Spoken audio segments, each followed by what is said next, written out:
George Reeves, born in 1914 in Woolstock, Iowa, was a man of many talents before becoming a Hollywood figure. As a teenager, he moved with his mother to Pasadena, California, where he excelled in music, amateur boxing, and acting at the Pasadena Playhouse. His versatility eventually caught the eye of a casting director, leading him to sign a contract with Warner Brothers. Reeves landed minor film roles, most notably appearing in the legendary Gone with the Wind, which seemed to promise a bright future. In 1943, he starred in So Proudly We Hail, a wartime drama that placed him on the verge of real stardom before he was drafted into World War II. Unfortunately, after returning from the war, Reeves found his film career stalled. Hollywood had shifted during his absence, and the opportunities that once seemed plentiful were no longer waiting for him. Like many struggling actors of his era, Reeves turned toward the burgeoning medium of live television. In 1952, he was cast as the lead in Adventures of Superman, a role that would define his legacy. While today playing a superhero guarantees both fame and a fortune, the 1950s were different. Comic books and television were not considered lucrative or prestigious entertainment, and actors in such shows were often underpaid. Reeves gained immense visibility as the face of Superman, but his contract brought little financial security. Worse, the role typecast him so severely that casting directors saw him as nothing but the Man of Steel.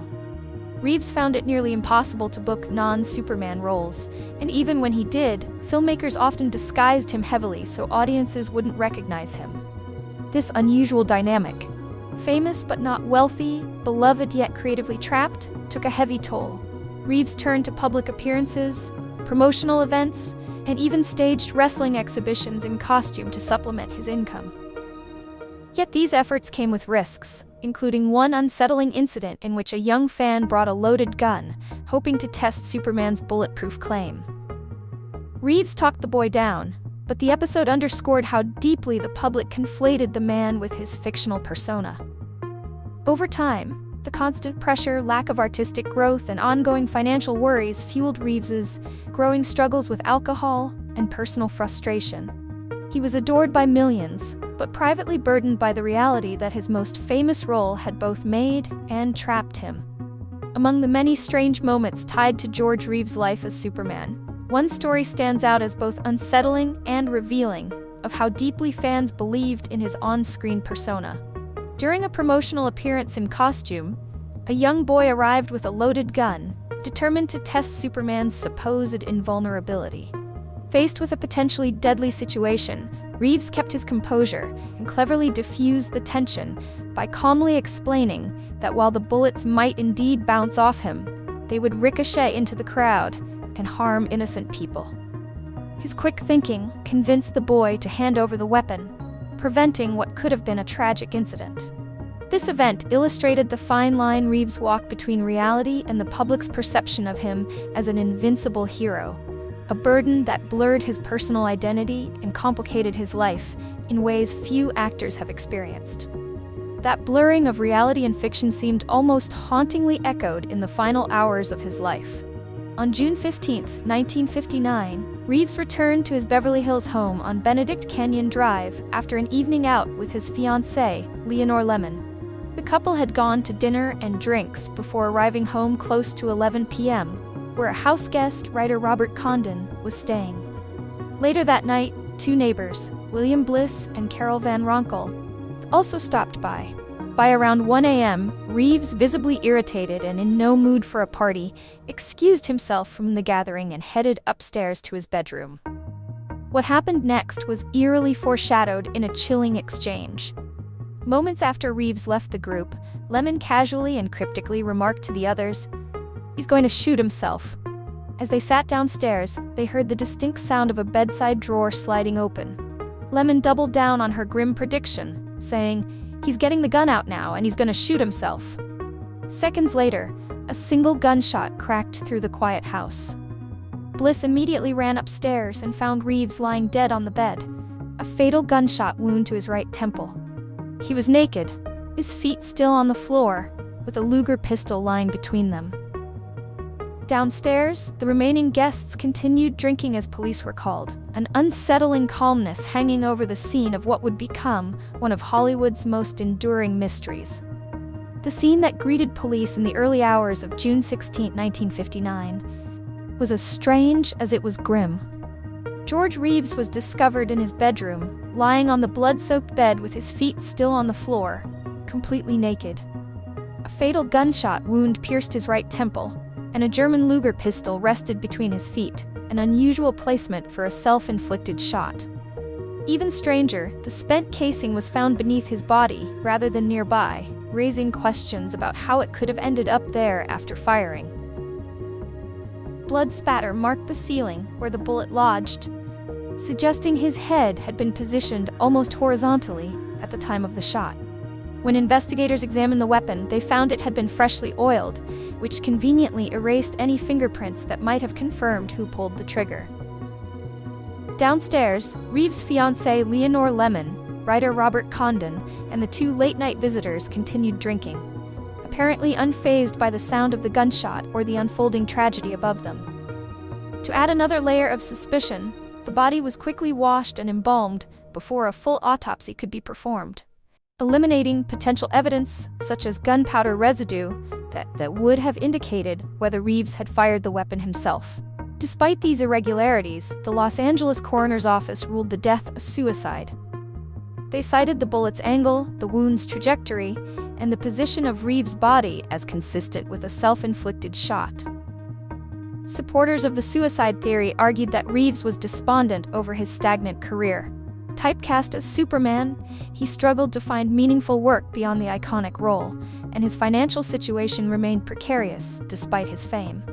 Friends noted his growing frustration and reliance on alcohol, interpreting it as a sign of mounting personal despair. Yet this explanation left many unsatisfied. Reeves' mother, who never believed her son would willingly take his own life, publicly contested the ruling, highlighting the lack of a suicide note and insisting he had future plans, including a rumored role in Alfred Hitchcock's Psycho that contradicted the idea of hopelessness.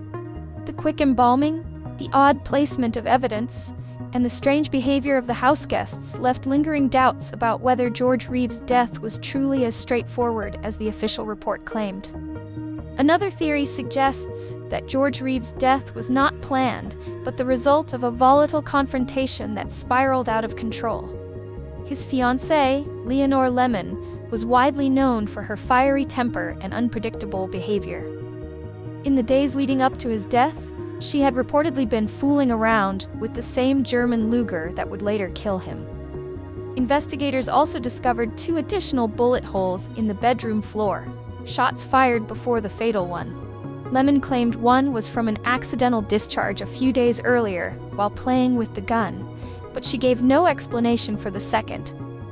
Supporters of this theory believe that an argument between the couple may have escalated in the heat of the moment.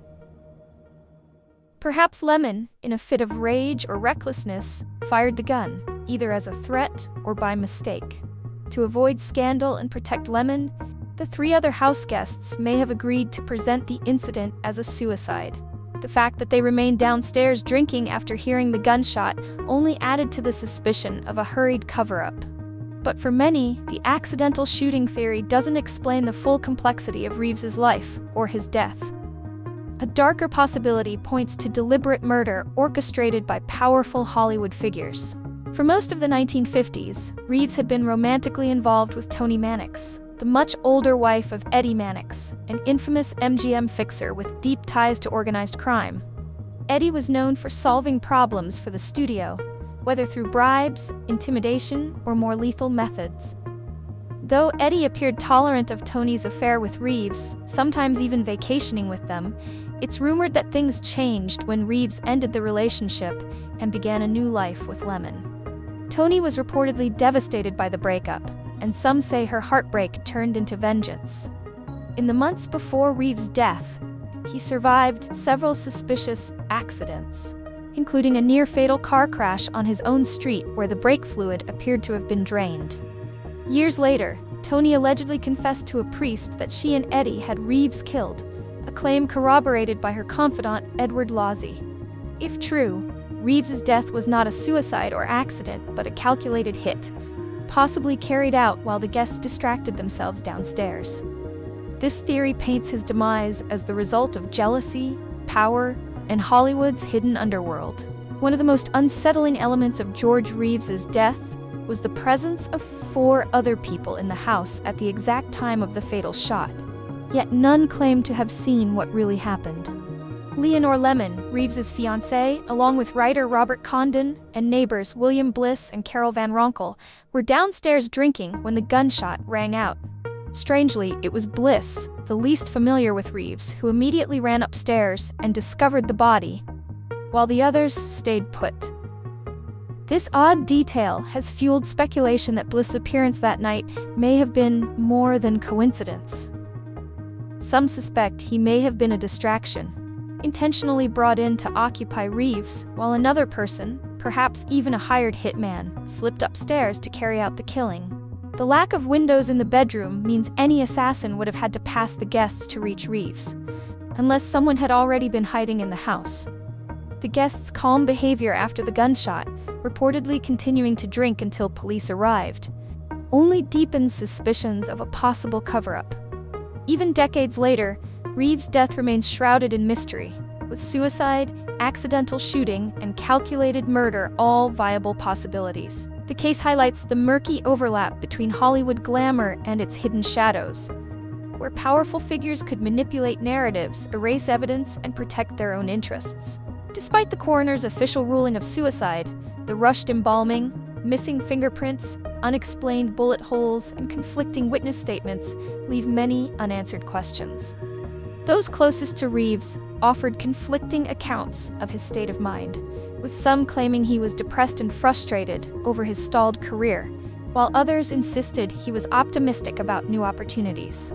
Yet beyond the theories and speculation, George Reeves's legacy endures as the first iconic face of Superman, a hero beloved by millions. At the height of the 1950s, he represented hope, strength, and moral clarity to an entire generation of viewers. But behind the cape, his life tells a different story, of the crushing weight of typecasting, the pressures of fame without fortune, and the entanglements of power, love, and betrayal in Hollywood's golden age. His tragic end serves as a reminder that even the brightest stars can harbor the darkest secrets, leaving behind an unsolved mystery that continues to fascinate true crime enthusiasts and Superman fans alike.